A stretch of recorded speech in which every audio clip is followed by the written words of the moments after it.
اس کے بعد آئیے آج کی آیات جو ہیں، سو 7 آیات جو ہمارے منتخب نصاب کا ایک حصہ ہیں، صرف میں ابتداءً تھوڑا سا تعارف کروا دوں۔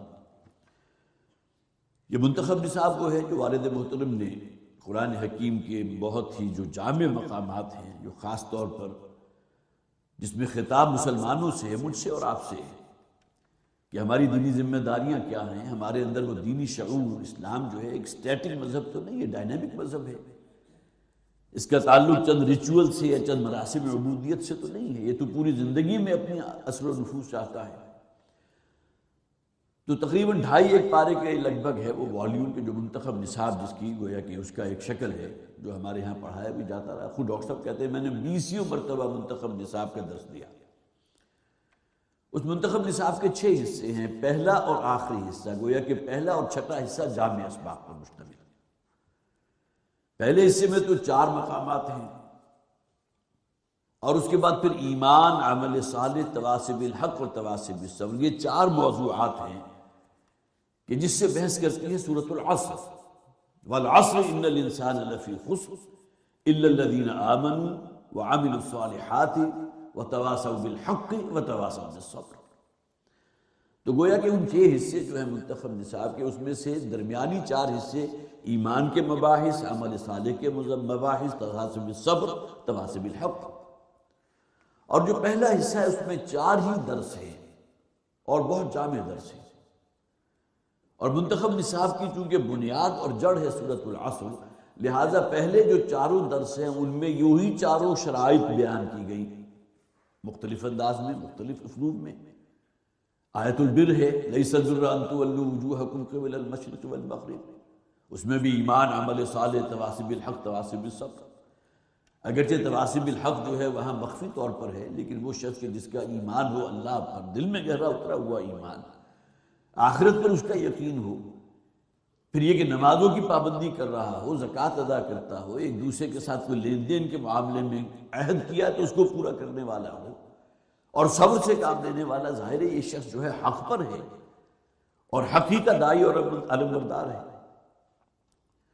اور اس کے بعد پھر سورہ حامیم سجدہ، یہاں بھی وہی 4 باتیں آپ دیکھیں گے۔ یہاں فرمایا گیا ان الذین قالوا ربنا اللہ ثم استقاموا، وہ لوگ جنہوں نے کہا کہ اللہ ہمارا رب ہے اور اس کے بعد اس پر جم گئے، جازم ہو گئے۔ وہ کہ ایمان کی وہ ڈائمنشن کہ جس میں استقامت ہے، مضبوط ارادہ ہے، عزم ہے، کہ دنیا کی کوئی طاقت پھر انہیں اس اسلام اور ایمان سے واپس پھیر نہیں سکتی۔ اسی طرح اعمال صالحہ کا ذکر ہو گیا، ومن احسن قولا ممن دعا الی اللہ وعمل صالحا وقال اننی من المسلمین۔ پھر یہ کہ امر بالمعروف نہی عن المنکر کا ذکر آ گیا، نماز کا ذکر آ گیا، صبر کا ذکر آ گیا، جس طرح آیت البر میں تھا والصابرین فی البأساء والضراء وحین الباس۔ تو یہ 4 مقامات ہیں کہ جو گویا کہ ہمارے منتخب نصاب کے پہلے حصے میں شامل ہیں۔ سورۃ العصر ہے، آیت البر ہے، سورہ حامیم سجدہ ہے، اور سورہ لقمان کا دوسرا رکوع ہے۔ اب آئیے کہ ان آیات کا ہم باقاعدہ مطالعہ شروع کرتے ہیں۔ فرمایا ان الذین قالوا ربنا اللہ ثم استقاموا، یقیناً وہ لوگ جنہوں نے کہا کہ ہمارا رب تو اللہ ہے، جس میں کوئی شک نہیں ہے، ثم استقاموا، اور اس کے بعد وہ اس پر جازم ہو گئے، جم گئے۔ یہ لفظ استقامت جو ہے بہت اہم ہے، اس لیے کہ انسان کسی شے کا دعویٰ کرے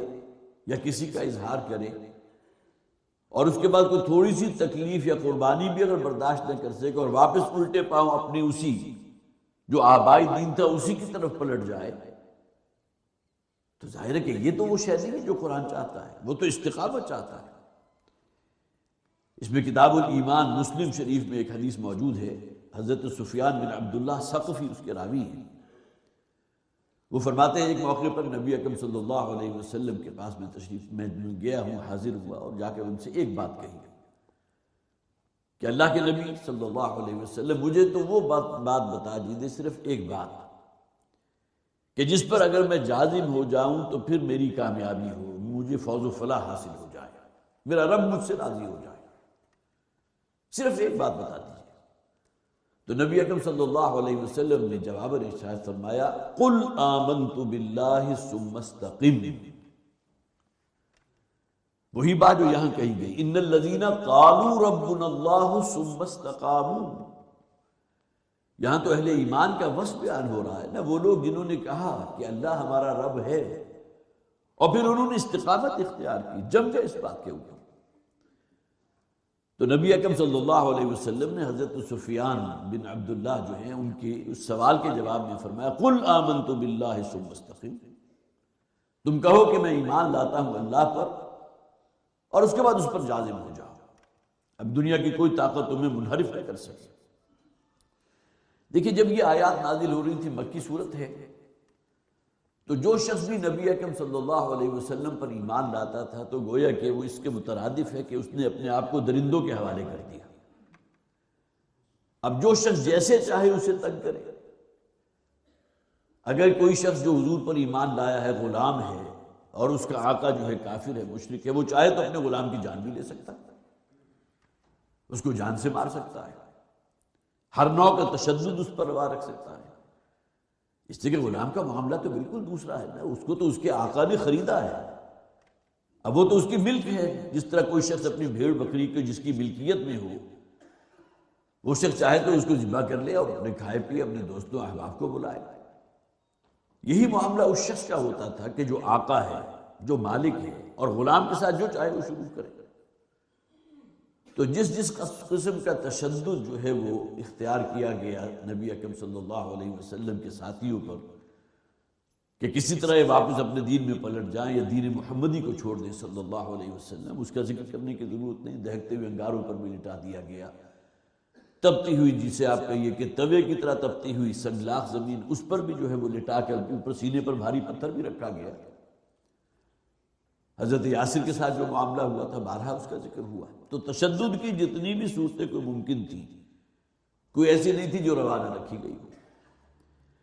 تو اس آیت مبارکہ میں جو حکم ہے ثم استقم، تو گویا کہ جسے آپ تعویل خاص کہتے ہیں اس اعتبار سے کہ جب یہ آیات نازل ہو رہی ہیں اور جو بھی لوگ حضور پر ایمان لا چکے ہیں، اب استقامت اس دور کی وہ تھی کہ ہر نوع کے تشدد کے جواب میں ثابت قدم رہے، صبر کے ساتھ اسے برداشت کرے اور جھیلے۔ لیکن تعویل عام کے اعتبار سے کیا ہوگا؟ استقامت، جس نے بھی کہا اللہ ہمارا رب ہے اور اس کے بعد اس پر جم گیا،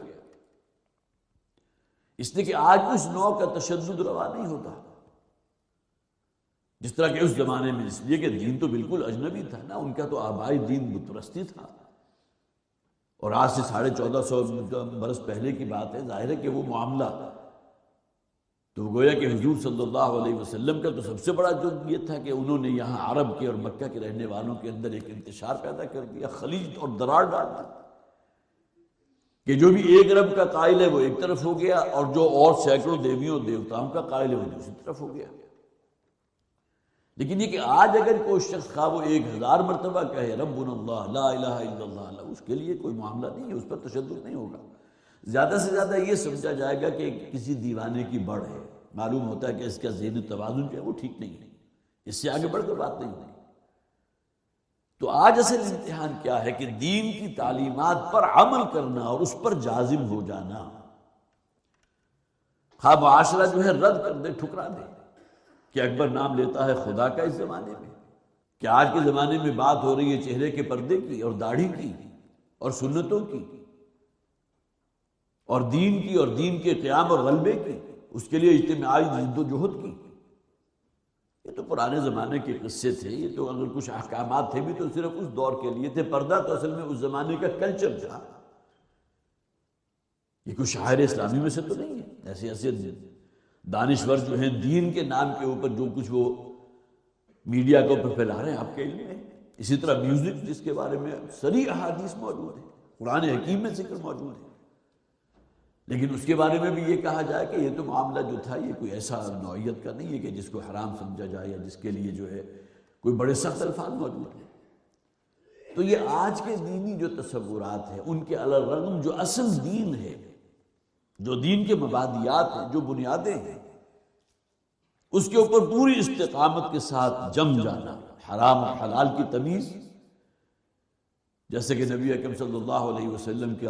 کی حدیث ہے، یہ الفاظ جو سنے ہیں تو بہت ہی پیارے الفاظ ہیں کہ ربا اور سود کو تو تمہیں چھوڑنا ہی ہے، دعوا الربا والریبا، اور ہر وہ کاروبار یا ہر وہ لین دین جس کے اندر سود کی مشابہت ہو اس کو بھی ترک کر دو۔ اب کتنی ہی چیزیں آج کے زمانے میں ایسی موجود ہیں کہ جس کے بارے میں صراحتاً یہ تو نہیں کہا جاتا کہ یہ نرا سود ہے، لیکن سود کی مشابہت تو ہے۔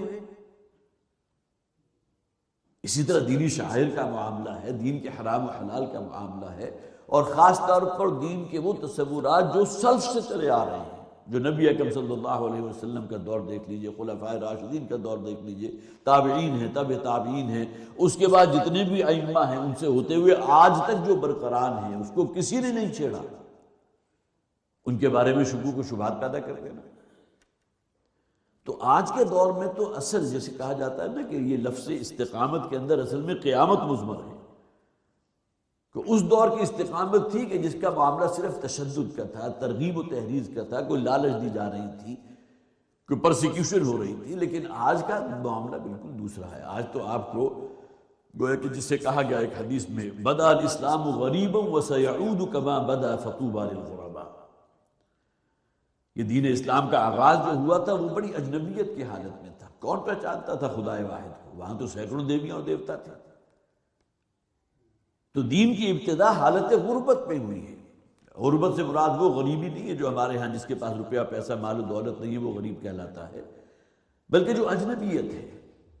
جو بالکل دوسروں کے لیے اسٹرینج بن جائے۔ وہی بات کہ اکبر نام لیتا ہے خدا کا اس زمانے میں، آج کے زمانے میں تم بات کرتے ہو اللہ کی، اللہ کے رسول کی، زمانہ تو بہت آگے جا چکا، اب تو ہم کہاں تک پہنچ چکے ہیں۔ تو گویا کہ یہ تمام چیزیں جس کے بارے میں کہیں کوئی اختلاف موجود نہیں ہے ان کو بھی چھیڑنا اور اس کے بارے میں بھی شکوک و شبہات پیدا کرنا، اصل میں جوڑے رکھنا ہے۔ دین کہتے کسے ہیں کہ جوڑے رکھنے اپنے آپ کو اس رسی کے ساتھ جو قائم ہے محمد رسول اللہ صلی اللہ علیہ وسلم سے لے کر آج کے دور تک۔ باقی انسانی نفس جو ہے اس کے اندر تو شرارتیں ہیں، ان النفس لامارۃ بالسوء، اس کے اندر تو گویا کہ وہ ترغیب سفلیت کی طرف، پستی کی طرف، گناہوں کی طرف کھینچنے والی بات ہے۔ تو ان الذین قالوا ربنا اللہ ثم استقاموا، جنہوں نے پھر استقامت دکھائی ہے، جازم رہے ہیں، صبر سے کام لیا، تتنزل علیہم الملائکہ، ان پر نازل ہوتے ہیں، ان پر اترتے ہیں فرشتے۔ اب اہل ایمان کے اوپر فرشتوں کا جو نزول ہے وہ شخصی ہوتا ہے یا محسوس ہوتا ہے، یا یہ کہ قرآن حکیم میں جو کہا گیا کہ دلوں کے اندر وہ ایک انبساط کی اور اطمینان کی اور انشراح کی کیفیت کا پیدا ہو جانا، یہ بھی گویا کہ مظہر ہے کہ اللہ تعالیٰ کی طرف سے ان پر فرشتوں کا نزول ہوا۔ ان ثبت الذین آمنوا، کہ وہ لوگ جو ایمان والے ہیں ان کے دلوں کے اندر تثبیت پیدا کر دیں، جذب پیدا کر دیں۔ تو تتنزل علیہم الملائکہ، اس دنیا کی زندگی میں بھی اللہ تعالیٰ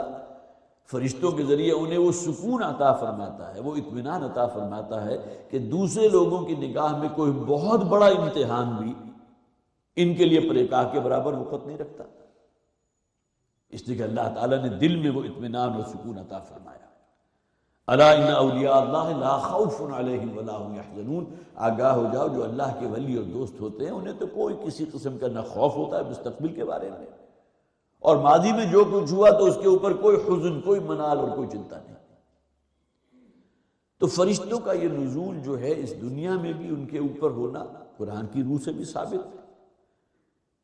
غزوہ بدر کے موقع پر جیسا کہ قرآن میں موجود ہے کہ اللہ تعالیٰ نے فرشتے نازل کیے تھے مسلمانوں کی مدد کے لیے، ان ثبت الذین آمنوا، اور وہ نزول کس مقصد کے تحت تھا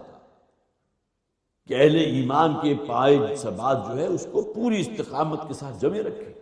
ان کے دلوں کے اندر ایک سکون اور اطمینان کی کیفیت ہو۔ اور دوسرے یہ ہے کہ جب بھی انسان کے اس دنیا سے رخصتی ہوتی ہے جو اس کا آخری وقت ہوتا ہے، یہ وقت ہے کہ جب کہ اللہ تعالیٰ ان کے اطمینان اور سکون اگر اہل ایمان میں سے تو فرشتوں کو نازل فرماتے ہیں۔ بہت سی روایات آپ نے بزرگوں کے بارے میں پڑھی ہوں گی، سنی ہوں گی کہ جب ان کا آخری وقت تھا تو ان کے چہرے کے اوپر بڑا تبسم تھا، مسکراہٹ تھی، اور وہ یوں محسوس ہوتا تھا گویا کہ کسی کا استقبال کر رہے ہیں، کوئی غیر مرئی مخلوق ہے کہ جو ان کے استقبال کے لیے آئی ہے، اور اس کے نتیجے میں ان کے چہرے کے اوپر وہ انبساط اور ایک سکون کی کیفیت پیدا ہوئی۔ بہت سی مثالیں ایسی ہیں۔ اور پھر یہ کہ یہ بات اپنی جگہ بالکل صحیح ہے کہ فرشتوں کی آمد ہوتی ہے، جیسا کہ کہا گیا کہ جب فرشتے روح قبض کرتے ہیں تو روح کو بہت ہی ریشمی اور بہت خوشبودار کپڑے کے اندر لپیٹ کر پھر اوپر لے کر جاتے ہیں، اور اس کے برعکس معاملہ ہوتا ہے اس بدکار کا، فاسق و فاجر کا، جس نے اللہ تعالیٰ کی ہدایت اور شریعت کے جو ہے پاؤں تلے روندا، اس کا معاملہ بالکل برعکس ہوگا۔ تو عین موت کے وقت بھی فرشتوں کا نزول ثابت ہے، اور اس دنیا کی زندگی میں بھی ان کے دلوں کے اندر اطمینان اور سکون پیدا کرنے کے لیے اللہ تعالیٰ فرشتے اتارتا ہے۔ ان الذين قالوا ربنا الله ثم استقاموا تتنزل عليهم الملائكة الا تخافوا ولا تحزنوا، اور وہ انہیں خوشخبری دیتے ہیں کہ کسی خوف میں مبتلا نہ ہو، اور خاص طور پر اس کا جو ہے انطباق ہو جاتا ہے عین موت کے وقت جو فرشتوں کا نزول ہوا، گویا کہ اب جو اصل زندگی تمہاری شروع ہونے والی ہے، جس طرح اس دنیا میں تم نے اس دنیاوی زندگی میں اللہ کے احکامات کی فرما برداری کی ہے، تقوی اختیار کیا، حرام و حلال کی تمیز کو برقرار رکھا، تو تمہاری آئندہ زندگی جو اصل زندگی ہے، جو اخروی زندگی ہے، اس میں تمہیں کسی چنتا اور کسی جو ہے وہ حزن اور ملال کا جو ہے شکار نہیں ہونا چاہیے، کوئی خوف نہیں۔ اللہ تخافوا ولا تحزنوا، نہ خوف ہے نہ حزن ہے۔ وَأَبْشِرُوا بِالْجَنَّةِ الَّتِي كُنْتُمْ تُوعَدُونَ، اور ساتھ ہی یہ ہے کہ وہ فرشتے انہیں بشارت دیتے ہیں اس جنت کی کہ جس کا ان سے وعدہ کیا گیا تھا۔ گویا کہ عین موت کے وقت بھی انہیں انڈیکیشن مل جاتی ہے اپنی اخروی زندگی کے حوالے سے۔ پھر جو برزخی زندگی ہے جس کی ابتدا ہوتی ہے، یہاں تجہیز و تکفین ہو گئی اور اس کے بعد تدفین کا عمل مکمل ہو گیا، تو اب وہ جو احادیث موجود ہیں کہ فرشتے آتے، سوال و جواب ہوتا ہے، منکر نکیر کا معاملہ ہے۔ وہاں بھی بدکاروں کے لیے اور فاسق و فاجر لوگوں کے لیے جو فرشتے آتے ہیں بہت ہی خوفناک شکل والے، ہیبت ناک شکل والے، اور ان کے ہاتھوں میں موٹے موٹے گرز ہوتے ہیں۔ اسی طرح جو اہل تقویٰ ہیں، جو اللہ کے فرما بردار ہیں، ان کے ساتھ بھی معاملہ ہوتا ہے، لیکن بہت ہی نورانی صورت والے، بہت ہی اہلا و سہلا و مرحبا کہنے والے فرشتے، ان کا نزول ہوتا ہے۔ تو وَأَبْشِرُوا بِالْجَنَّةِ الَّتِي كُنْتُمْ تُوعَدُونَ، اور وہی انہیں خوشخبری دے دیتے ہیں اس جنت کی جس کا ان سے وعدہ کیا گیا۔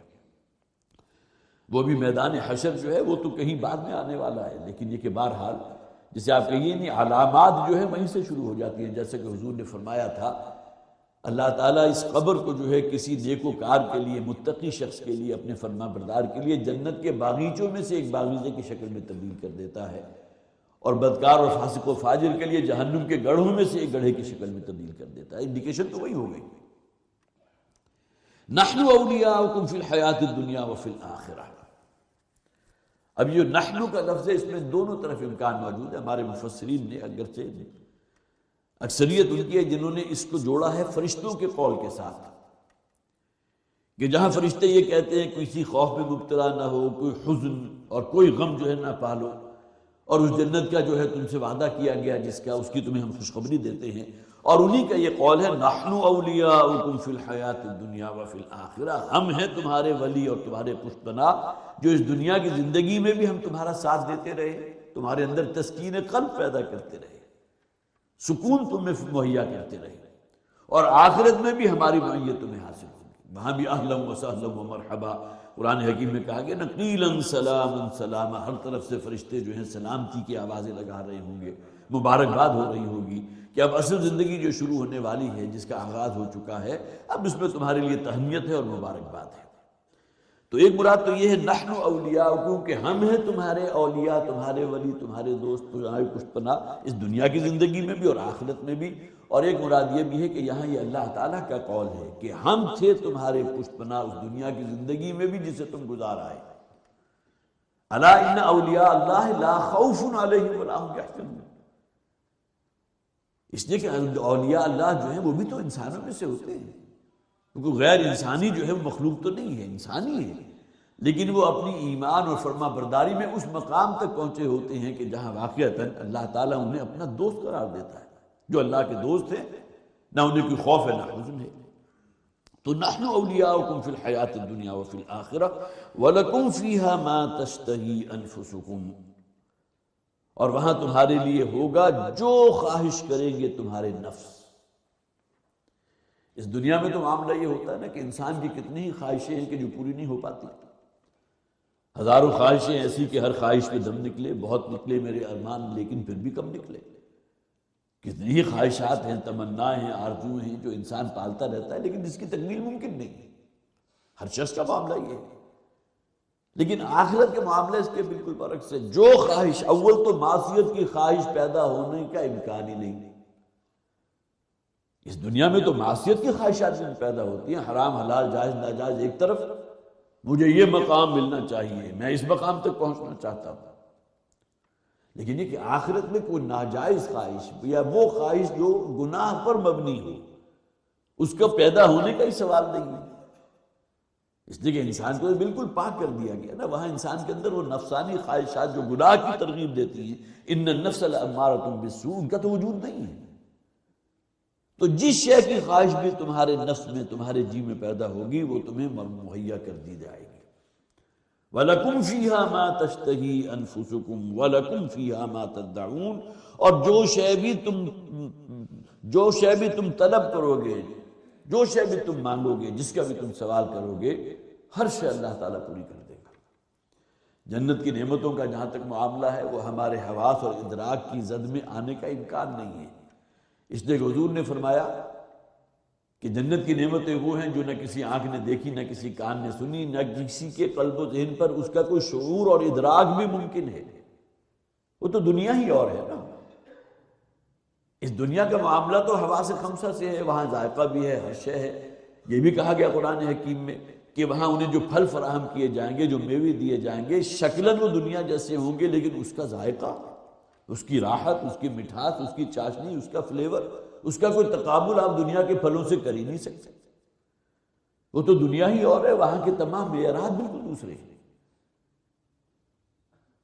تو وَلَكُمْ فِيهَا مَا تَشْتَهِي أَنفُسُكُمْ وَلَكُمْ فِيهَا مَا تَدَّعُونَ، اور وہاں تمہارے لیے موجود ہوگا جو شے بھی تم طلب کرو گے، نُزُلًا مِّن غَفُورٍ رَحِيمٍ۔ یہ بھی تو آتا ہے نا قرآن میں کہ درختوں کے اوپر جو پھل لٹکے ہوئے ہوں گے تو یہ نہیں ہے کہ اس کو توڑنے کے لیے کوئی درخت پر چڑھنا پڑے یا کوئی اور لگا کے اس کو شاخ کو نیچا کرنا پڑے، جیسے ہی خیال پیدا ہوگا وہ شاخ خود بخود جھک جائے گی اور وہ گویا کہ پھل اپنے آپ کو سامنے پیش کر دے گا کہ جس کی اشتہا پیدا ہوئی تھی۔ اسی پر آپ پریاس کر لیجیے۔ نزلا من غفور الرحیم، یہ ہے مہمان نوازی اس ہستی کی جانب سے جو غفور اور رحیم ہے۔ یہ نزل کے لفظ خاص طور پر نوٹ کیجئے، نون زا اور لام نظر آتا ہے کسی کے اترنے کے لیے، اسی سے نزیل بھی بنا، وہ مہمان کے جو کہ اپنی سواری سے اترا ہے، کسی کے گھر پر آیا، کسی کو آپ نے دعوت دی ہے، وہ اپنی سواری سے اتر کر آپ کے گھر آیا، وہ بھی نزیل ہے۔ تو نزل عام طور پر ویسے ترجمہ بھی اس کا یہ کیا گیا ہے، بہت سے تفاسیر میں دیکھا ہے، ابتدائی مہمان نوازی۔ گویا کہ جنت کی جو نعمتیں ہیں وہ اللہ تعالیٰ کی طرف سے یہ کہا جا رہا ہے نزلا من غفور الرحیم، وہ تمام نعمتیں ابتدائی مہمان نوازی کے حوالے سے ہیں۔ ابتدائی مہمان نوازی کیا ہوتی ہے کہ آپ کہیں گئے ہیں، اصل دعوت کا اہتمام جو آپ کو اس میزبان نے یا آپ کے دوست نے آپ کو طلب کیا وہ الگ ہے، لیکن جاتے ہی فوری طور پر کوئی ایپیٹائزر آپ کو دے دیا گیا یا یہ کہ موسم کی مناسبت سے کوئی ٹھنڈا یا گرم آپ کے سامنے پیش کر دیا گیا، جیسے کہ آج کل سوپ دے دیا جاتا ہے، یہ ابتدائی مہمان نوازی ہے۔ یا یہ کہ جوسز دے دیے جاتے ہیں جو گرمیوں کا زمانہ ہوتا ہے تو یہ بھی ابتدائی مہمان نوازی ہے۔ اور کہیں اور آگے چلے جائیں تو کوئی ڈرائی فروٹس ہیں، کچھ یہ تمام چیزیں، یہ تمام اس میں آتی ہیں۔ تو گویا کہ جنت کی جتنی بھی نعمتیں قرآن حکیم اکثر و بیشتر جو ذکر کرتا ہے وہ نزل کے درجے میں ہے۔ اب یہاں یہ سوال پیدا ہوتا ہے، اپنی جگہ ویلڈ سوال ہے، پھر اصل دعوت جو ہے وہ کیا ہوگی؟ اس میں سب سے پہلی بات تو یہ کہ اللہ کی رضا حاصل ہوگی، اس سے بڑھا اور کامیابی جو ہے اس کا امکان نہیں۔ تمہارا رب تم سے راضی ہو گیا، اب جہاں رب راضی ہو جائے تو اس سے کسی بڑی دعوت کا یا بڑی اور کسی شے کا آپ جو ہے اس کا تو تصور نہیں کر سکتے۔ لیکن یہ کہ احادیث سے یہ بات بھی ثابت ہوتی ہے کہ جنت کا جو اصل جسے آپ کا یہ کلائمیکس ہوگا، کہ عام الفاظ میں جو نزول کے بعد جو اصل دعوت جس کے لیے اہتمام کیا گیا وہ دیدار رب ہے، کہ جنت کی تمام نعمتیں جو انسان کو لذت اور جو چاشنی اور جو اس کے اندر ایک سکون کی کیفیت ہوگی اپنے رب کو دیکھنے